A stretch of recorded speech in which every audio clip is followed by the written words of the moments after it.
So right now what we are seeing is that the air quality index is in the very severe range for the last few days in Delhi and NCR region, and this is having an adverse effect as far as respiratory health is concerned. We are seeing an increasing number of patients coming to the OPD, to the emergency with respiratory problems, breathing difficulty, worsening of the underlying lung problem, whether it's asthma, COPD or bronchitis or chronic lung disease. There's also studies which suggest that this leads to worsening of heart problem with heart failure. So there is almost a 15 to 20% increase that one is seeing both in the outpatient and in the emergency department. How many patients are coming? Patients are increased?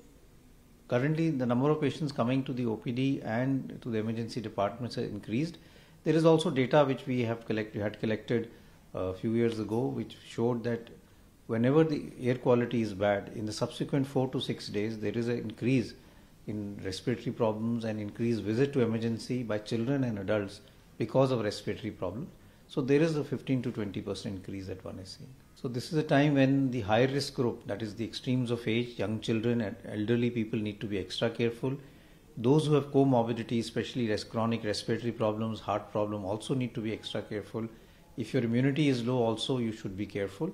And I would say that you should avoid going out unless it's absolutely necessary when AQI is bad.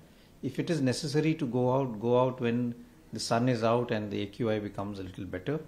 Wear your mask when you're going out, because masks will give you some protection for the air that you breathe in.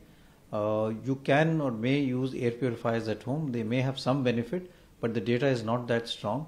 But the best thing would be to avoid going out if possible.